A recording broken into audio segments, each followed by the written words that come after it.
গতিকে আৰু ক্ষমা কৰি দিয়াজন ক্ষমা খোজাতকৈ বহুত ওপৰত।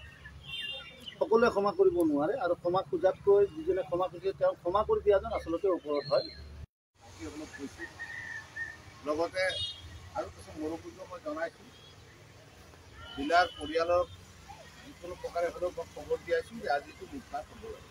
সেই হিচাপে আপোনালোকক মই কৈছোঁ আগতে মই উপদেশ দিব নোৱাৰোঁ,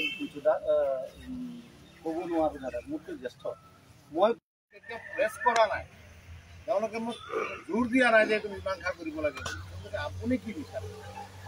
মই ক'লোঁ মই যদি কেছ কৰোঁ মিলানগৰেও কষ্ট পাব, তাৰো সৰু সৰু ল'ৰা ছোৱালী আছে, 2-2.5 মাহ সেই জেলত থাকিব লাগিব, জামিন পাব, আকৌ কেছ খেলিব লাগিব, ময়ো দৌৰিব লাগিব কেছ আছে। আপুনি তাৰ ভুলৰ বাবে আপুনি পৰাচিত আছে, সেইটো হৈছে ক্ষমা। আপুনি ৰাজহুৱাভাৱে ৰাইজক ক্ষমা খোজক, দাদাক ক্ষমা খোজক আৰু ভৱিষ্যতে এনেকুৱা ভুল নকৰোঁ বুলি আমাৰ ৰাইজ। আমি এতিয়া এটাই কথা ক'ম ৰাইজক,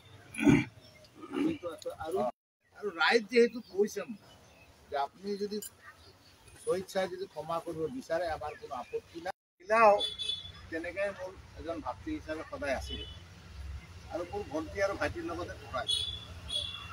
আজি যে সি মোক যে প্ৰহাৰ কৰিব, জ্যেষ্ঠ ভাতৃ হিচাপে মোক কনিষ্ঠ ভাতৃক যি ক্ষমাদান কৰিলে, মোৰ হয়তো আৱেগত কিবা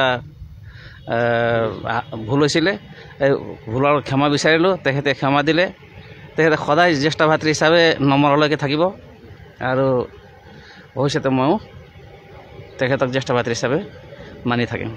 আৰু মোৰ বিশেষ ক'বলৈ নাই, এইটো ভাগ্যকাৰ ভিতৰত এটা ভুল বুজাবুজি আছিলে, এইটো আজিৰ পৰা সমাপ্ত হৈ গ'ল। কেইদিনমান সদায় হয়, মই সৰুৰ পৰাই তেখেতৰ ঘৰত গৈ ভাত খাই কিবা এটা খাই অহা মানুহ, গতিকে তেখেতেও আমাৰ ঘৰত যায় আগৰ সৰুৰ পৰাই। তো মোৰ মানে নিজে অলপ মই আৱেগিক হৈছোঁ আৰু ভুলৰ অনুতপ্ত হৈছোঁ। গতিকে আজি তেখেতে ক্ষমা দিলে আৰু যি বিশেষ ক'বলৈ নাই মোৰ।